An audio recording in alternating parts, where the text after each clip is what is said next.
What's up, everybody? Welcome back to another edition of Lyle's Movie Files. And this time we're back on Lyle's Figure Files, talking about all the latest for this week. And as usual, every week there's a lot of action figure news. At first, when I started incorporating this into the podcast, I wasn't sure if I was going to have enough to talk about. Jokes on me, there's plenty, and I always have so much stuff that I can't even talk about everything. So let's get started. No more delays. Hasbro revealed the actual figures of the Marvel Legends Age of Apocalypse X-Men Wave 2. We saw renders earlier. They've gotten to the point where people are just so confident in the product that they can just put renders and people will pre-order the mess out of everything and just go, yeah, we don't even need to see the figures anymore. We know what we're getting and we'll just pre-order it. And this wave was strong enough that I think everybody was like, yeah, just sign me up. I don't care. What we saw in the renders looks good. But we actually got to see the figures now this week on Hasbro Pulse's Instagram page. And this is why it pays to have a good track record, because the figures looked incredible, amazing, exactly what you expect out of Hasbro's Marvel Legends line. The one figure that I was a little bit concerned about based off of the renderings and how they came out was Iceman. Iceman's Age of Apocalypse look is my favorite design of the character. The spiky hair, the missing mouth, and just kind of like a darker look for one of the more fun-loving characters in the X-Men. So the prototype looked great and captured that look from Joe Madureira. I hope I said his name right. I always feel like I butchered every time. It's just one of those names where it's like, how in the world do you pronounce it? But it looked great. Colossus looked really impressively bulky and massive. Kitty Pryde, Rogue, Magneto, Legion, everybody in the wave looks great. Of course, I can come up with another 7, 8 figures for Wave 3 easily, but I think Hasbro's on the right track. They got the figures that I think are most essential for Wave 2. We got Sabretooth, so now Wild Child it isn't running around with just a chain. He didn't have somebody holding it, so that was important. We get 2 members of the Generation Next squad, but Kitty and Colossus also were part of Magneto's X-Men, so in a pinch, we've got them. Just for fun, for Wave 3, let me see how quickly I can come up with that lineup, since I said it'd be easy. So, of course, Storm. Naturally got to get her. Bishop, he fits that X-Man and Legion role of the kind of random character who's sort of important to the story, but is also kind of a background for the main saga. And Bishop was kind of an observer. He didn't do a whole lot. He told Magneto and company, hey, this is not right. And he didn't really join the fight. He was just kind of on the sidelines for most of it, but he did fill an important role. So I got Storm, I got Bishop. Then we get Banshee. Banshee had a really cool cloak cape deal. Banshee, I like his design just in general with the way his cape is set up, and the Age of Apocalypse look also did something really unique and cool with it. So that's another one. Quicksilver, then Gambit, so we can get that love triangle with Magneto and Rogue and Gambit going the different way than it did from the normal continuity. So I've got them. Let's get Havoc so we can get another villain. And this guy, he can square off with his brother. Cyclops, who we get in Wave 2. And let's see. So do I want another X-Men? Do I want Nightcrawler? Wait, let me just stop. I want Nightcrawler. So that's 7. Really easy. Like I said, I get one villain with Havoc in there. And we get Havoc and Cyclops with Dark Beast. So we have another trio of villains. Now, the Build-A-Figure should not be a surprise at this point. It's Nemesis, the villain formerly known as Holocaust, which was really bad in terms of naming, even back then. But I think we've settled on Nemesis for him. That gives us another one of Apocalypse's Horsemen and another big villain that everybody can fight. It's kind of funny that there's still so many teams like X-Men's, Forge, Toad, and all those Brotherhood of Evil Mutants. Generation Next is still not gotten any members at this point. Gambit and the Externals don't have any members. So it's really weird. There's so many. Like, they could really do another 2 waves of Age of Apocalypse figures, and I think then they would actually cover everybody. But one more wave to complete the core X-Men team would settle things for me, and would get Havoc in there as well. So that's who I would choose. But this wave has been up for pre-order. I think they're still slated for October at this rate. Target did a special. You buy $100, you get $25 off. As usual, Target has those great sales, so if you can get them, and they actually have the figures still in stock for pre-order, it's so great. And especially with the price jump to $23, it is very helpful to take advantage of any and all sales you can get now. Now, the Hasbro Marvel Legend team on Twitter has been kind of warning us that July is going to be a very expensive month if you're collecting Marvel Legends. And it's funny because I don't think the June was much of a letdown in terms of all the different things you could buy. You had the Disney Plus Captain America Build-A-Wing set. You had the, all villains bring on the bad guys, Marvel Villains wave with the Build-A-Figure. Who was that Build-A-Figure? Yeah, the random Hulk guy that I don't remember, of course.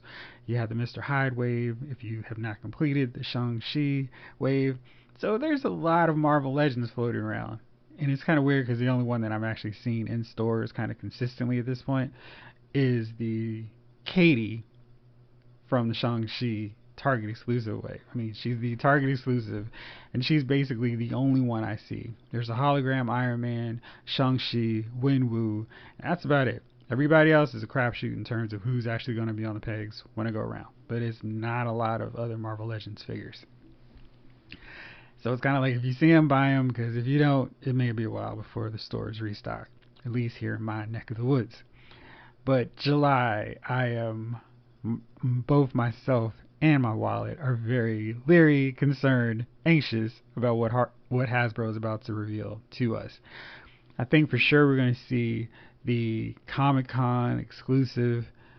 I'm betting that's probably going to be the Excalibur set. Maybe they'll save that for an Amazon set, but I think that seems to be kind of more in line for that. We've got the Hellfire Club last year from San Diego Comic-Con. That was really easy to get, and Hasbro made sure that anybody who wanted a copy or wanted a set could get one. I'm pretty sure they released it twice. That was amazing. Of course, that was when everyone just had a, hey, you've got a Hasbro Pulse membership. Now that they seem to be trying to push it a little bit more and try to be like, hey, this is why you should get that Hasbro Pulse membership, it may be harder. I hope they don't go that route, because I think a lot of people are clamoring for an Excalibur set. I definitely want Shadowcat, and I want Rachel Phoenix 2 in my set, a Captain Britain that looks more classic old school than the modern one we got. And Megan is cool because she completes the team, and maybe we get that mullet Nightcrawler that kind of works more with the John Romita Jr., Paul Smith 80s punk rock era of the X-Men. Love that. Phoenix, of course, helps that team. So we basically just need a 80s punk Rogue to complete that set, because we've already got Wolverine. We've got Storm, of course, with her mohawk. I guess we still need that second gen outfit for Colossus, but Shadowcat, Phoenix, and a different hairstyle for Nightcrawler will complete that team. Hopefully we'll get that soon. But we're also probably going to see that Fantastic Four retro cardback wave. I mean, the assumption, of course, is that we're going to see the full Fantastic Four in their blue and whites to match Johnny. I'm kind of pulling for a old school classic, black marks on the figure, Human Torch. I don't care if that takes up 5 slots. This is kind of the Human Torch that I've wanted way back since Marvel Legends Series 2. But that figure is okay, even at that time. But I just want that figure with 2021 articulation and sculpting. So I don't need the, hey, here's a man who's on fire, like this modern take on Human Torch. I want just the, hey, he doesn't have any hair, he doesn't have any outfit showing. It's just a dude who's bald and he's on fire. That's what I want. And he's got these random flame lines for whatever reason. It didn't make any sense, but that's the classic look. So that's what I want. Maybe the line kind of listings has an H and a P character So it could be Human Torch, could be another H character. I think the general consensus is it's probably High Evolutionary and Psycho Man. I'm fine with either one, or fine with both of those guys. They'd be good additions to the collection, but I still want a flamed on Human Torch. Then of course we've got the HasLab coming, and those are always like the dun dun dun. How expensive is this thing gonna be? And since they teased Fantastic Four, and since well, we probably will get to the Fantastic Four by 2022 when the figure actually comes out, but it's going to be Fantastic Four theme, and the assumption, of course, is that's probably going to be Galactus. And I've got the later version of Galactus that they released at the San Diego Comic Con. Great figure, and I like that. But I'm thinking a HasLab figure is going to be so much better, just as impressive as that Sentinel that I didn't get because it's kind of an army builder, and I didn't see the value to me in getting one awesome Sentinel, especially since I have 4 of the kind of recent versions, in addition to 3 old school Toy Biz versions. So having one big, super tall, massive Sentinel that's properly scaled wasn't going to work because I wasn't getting 3. Because there's just no way I could afford 3 of those massive Sentinels. But one Galactus, yeah, I could probably see doing that. And a Fantastic Four, their tub, their hoverjet, not the Quinjet, but the Fantastic Four car, maybe. But I'm thinking it's Galactus. And so looking forward to seeing what that is. And hopefully it's not too ridiculous, because there's also the Star Wars Black Series HasLab project that they're going to reveal. And we're probably going to see another Transformers one too. So there's a lot of stuff that there could be in the HasLab section of everything. And maybe we get a Power Rangers one too. So there's lots of potential HasLab options. Hopefully Hasbro remembers some of their fans buys more than one line of their figures. So moving on, we had the official reveal from Mattel of the WWE Legends 12 series and Elite 87. We saw the Elite 87 in render prototype form. The figures turned out really well. They are incorporating more double jointed elbows. Santo Escobar has those double jointed elbows, which means he is an immediate buy. He's somebody that benefits from that articulation. Like everybody, but he's definitely a wrestler whose style benefits from that. At Apollo Crews, he also has that. He comes with the new U.S. Championship belt. It's a cool title. Not my favorite version of the U.S. belt, but it looks good. Got a new Asuka coming. She looks good, and she does not look like she has the double jointed elbows, which is a shame because I kind of think I need to have an Asuka in my collection now. Do have our last Braun Strowman since he was released. Candice LeRae just has single jointed elbows, but looks to have the double jointed knees. She looks kind of weird from the way the pictures are shown, but her outfit looks cool, and it does look like Candice. It's just something kind of, she looks a little stubby, so I'm curious to see how that's going to turn out. Otis from his Money in the Bank deal, I mean, he's alright, but I mean, they've really wasted Otis. It's one of those cases where they amazingly built somebody up only to send him crashing down in record time. So, don't have any need for him. Santos Escobar is probably, Santos and Candice and Apollo are probably the only ones I'm getting for sure. The Walmart exclusive is the Warlord from his Powers of Pain look. This is one of those deals like the Davey Boy Smith that we got in his British Bulldog outfit. We've got one half of the tag team set up in tag team attire, but no news on their partner. We have gotten this already, like way back with Tito Santana, and we're still waiting on a matching Strikeforce version of Rick Martel. So I'm hoping we get Barbarian soon, because we actually need solo version of Barbarian to, be the Heenan family member with his Hunter Barbarian gear. That was a cool look for him. And it completes another Survivor Series team for me. So, love to see him in both versions, because now I can just immediately act like they weren't in WWF and revisit the Powers of Pain versus the Road Warriors feud from NWA, which would be cool. So, got that, and of course we're going to have them fight Demolition. So, the Powers of Pain are kind of important to complete. We're halfway there now, so that's a good thing. They also showed Basic Series 122. Now, this series has gone on for a while, clearly, but I opened the WWE Championship Showdown, Ric Flair versus the Giant, and even though I don't collect these figures regularly, I was shocked at the articulation. Like, it's so bad now. Like, they've removed the ankle articulation, which doesn't seem like a whole lot, but with these figures, they can be a little top heavy. So just getting Flair to stand was tricky because he didn't have any ankle articulation. And for me, it's about likeness, and number two is or scale, and then number three is, can the figure stand up? This line absolutely needs those championship plates because they won't stand up properly without them. So not really a big fan of the basic series beforehand, but I'm even less now that I open a modern recent one. I am going to have to chalk down and get the Chelsea Green figure since she was released, and I like Chelsea from her time in Impact, and I don't really think they did much with her in NXT or the main roster, but I like her, so I'm going to get her figure, and maybe I'll put her on a better body, an elite figure, because, you know, that's the way to go with these figures. So, 122 is Drew McIntyre, Chelsea Green, Damian Priest, and Charlotte Flair. Charlotte looks good, but I mean, she has an amazing Ultimate Edition figure. The only reason I haven't picked her up was because she was a ringside exclusive, and I didn't want to pay the ringside exclusive price for a Charlotte figure.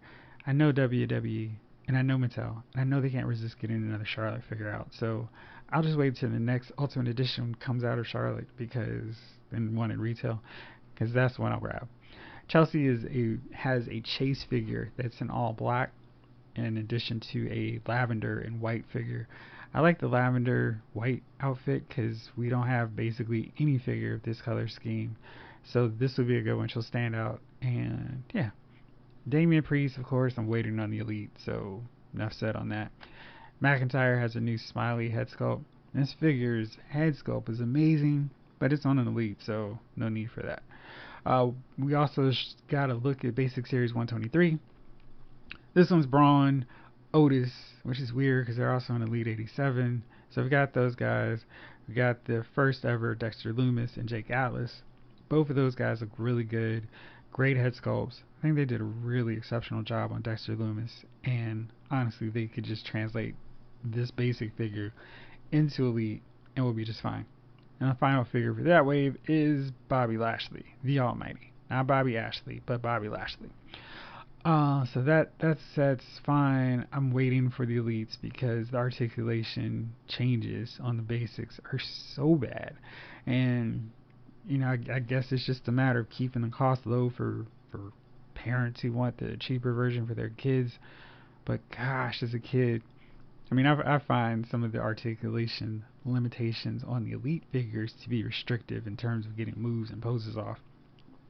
These basics are basically the 2021 equivalent of getting an LJN figure that doesn't really move. I mean, you can't do anything. You can do a clothesline, you can punch, kick, do some random whack stuff, but it's not like you could pull off many of these guys' finishing moves just the way they don't move. So anyway, enough bashing the basics. We also got to look at Master of the Universe Wave 7. This was a cool wave, and this was the first one they've gone all Legends. And this, of course, was then the wave that made me go, oh, maybe I should get into these Masters of the Universe figures. So we get Junkyard Dog, and he's set up with a Spike Ore setup. That makes sense for him because it plays off the chains and the collar. And it was cool. He's in his red thump tire with the white boots, and the blue kind of goes with another color scheme of his. Andre the Giant looks cool. He is set up in like the tightest setup, so he's taller than everybody else. Looks good. Sergeant Slaughter is based off of Man at Arms. That makes sense too. Bret Hitman Hart is done with the Triclops setup, so he's got like the three visors. Very cool. Like I said, I don't want to get into another line. I am running out of space for Masters of the Universe and WWE figures, but these figures look good. Action Figure Attack, one of the Mattel WWE reps, showed off the first wave of Masters of the Universe figures, Revelations line. They look really good. Lots of good sculpts, good articulation, and again, I don't want to get into another line, but seeing them and seeing the Skelegod figure on Target shelves really has me interested in what this line has to offer. So maybe you'll be seeing a review of those very soon. I think July 1st is when they're supposed to hit Walmart. So of course that could mean it may take me a very long time to actually have these figures and to do a review. But I am very curious and interested. One other cool thing, just a random note, these WWE Masters of the Universe figures, they have some really cool cards, comic book setups like the old school figures.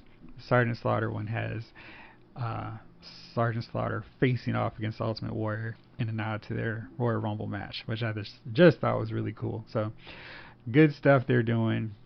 Finally, we got WWE Legends 12. This had Billy Gunn, Roddy Piper, Kevin Nash, Junkyard Dog. JYD is in his red and white tights. He also has a Chase figure in blue tights. Dark blue, not light blue like I assumed. But one of the posters on WFigs actually did show that JYD did wear dark blue tights in WWF. So it's canon, it's official. And I think that's all I needed to know, because I think I do want both versions of JYD. He comes with a chain. And this will be very helpful because if I can figure out a way to connect them, maybe just doing a little super glue, thanks to the collar, I can do a double dog collar match, which would be amazing. So I can do Roddy Piper versus Greg Valentine, and basically any kind of Russian chain match. Of course, I need some Russians. Hint, hint, hint. Maybe we'll get an Ivan Koloff, a Nikita Koloff. That would be great. So there's still time for San Diego Comic-Con. Action Figure Attack said that July is going to have some massive reveals, so maybe I'll get lucky. Kevin Nash is great. He comes with an Outsider cloth t-shirt, even more for the win. Head sculpt looks great. They have not always done a great job with Kevin Nash's head sculpts. This one looks good, and just a really good job. He's in his black NWO outlined in red and silver. That's a classic look for him with the early era of the NWO, back when it was at its best. And he's got the hand sculpts to put up too sweet, which is great. And Billy Gunn is in the DX Army attire. He has white tights to go along with black boots so as not to distract from his gear. It is missing the lips in his crotch area, which I think is weird because they still put the lips on his backside, which I just think is weird. I mean, if you're gonna do it one place, then why not just stay consistent the whole way? I mean, that is part of his outfit, and this is covered up with camo pants, so it's not like the mothers and housewives would be so upset that their traumatized kids who wanted a figure of a guy who said "suck it" all the time has lips on his crotch. It's just a weird dynamic. It's like, but the guy, his whole motif is doing this. DX's whole thing was "suck it." There was a catchphrase, but lips on a crotch on a figure's attire is wrong. Anyway, there are also no lips on the boots, but I guess there's some weird thing for people with foot fetish. Who knows? So that's it from the WWE section side of things. Good stuff coming from them. I'm really looking forward to seeing what they're doing with their July Comic-Con reveals. Next up, Mezco revealed their latest G.I. Joe figure, Roadblock. Looks good. I think everybody's kind of like, yeah, let's go with the stern, hard look for Roadblock, like his official old school Real American Hero card back. That's probably the way to go for Roadblock. He looks good. He's not wearing the camo top. He's not wearing the tactical vest set up just like his version 2 look, but this one does have a tactical vest from the preview shot that we saw. It looks good. I still don't know if I'm on board with what Mezco's doing in terms of changing up established looks for their own look, but it does have a kind of classic Roadblock look, so maybe I'll be interested. We'll see what happens. It is a great time to be a Power Rangers fan because Super 7 revealed their Power Rangers Ultimates line, and we got to see Green Ranger, Yellow Ranger, Tyrannosaurus, Dinozord, a Putty, and Goldar. Goldar looks to be an improvement over the Lightning Collection version from Hasbro because he's 7 inches, so he's taller. He's got a little bit more detail in the outfit. I don't know if it's worth $30 more than the Lightning Collection version, but he does look good. Super 7 packs a ton of accessories in all their figures, so you get that sense of like, okay, here's where some of the money's going to. So for Tommy, the Green Ranger, we get the regular ponytail look. We also get the headband, evil, corrupted head sculpt. Yellow Ranger, I think, is the coolest one. We get both a a Trini head sculpt, and we also get an Aisha head sculpt. So we get both of the first two yellow. We get the first two Yellow Rangers in one set. I'm curious if they're going to do that with the other figures as they continue to roll out with the next red, pink, green, or not green, black and blue Rangers, because that would be kind of cool to do. Just mix it up with the different options. And let's see what else I want to talk about.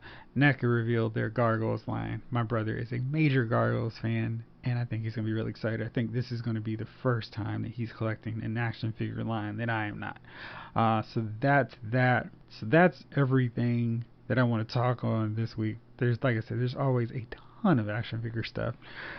Transformers is doing a Jurassic Park crossover. It's kind of cool. I try to stick to just the first two series and just keep repeatedly buying them in different updated formats. But these are cool crossover figures. I think they've done some really fun stuff with X-Men, Ghostbusters, Back to the Future. So there's all the kinds of cool hybrid lines of these Transformers that you could actually build a nice collection with these mashups. I'm curious to see what they do next. But if you're into those, they really do come up with some cool stuff. That's it for me on this one. It's time for me to get ready for July, and I hope you enjoyed my figure features for the week for June. I try to focus on one line just to knock out some stuff. I started off with AEW, Unrivaled, then went to Marvel Legends, then did some more WWE, and finally caught up on some of those Transformers figures. So that's it for me. I'm going to figure out which one I want to do next. If you got any themes that you want me to tackle, I've still got a bunch of Storm Collectibles figures, more WWE, more Star Wars Black Series, and of course Marvel Legends. So if you want to see me knock out anything, give me a shout out on Twitter, Facebook, wherever. Drop a line, let me know what you want. Alright, so that's it. I'll be back tomorrow with the boys for a regular episode. But for now, thank you for tuning in and listening. This episode of Lyle's Movie Files has been filed.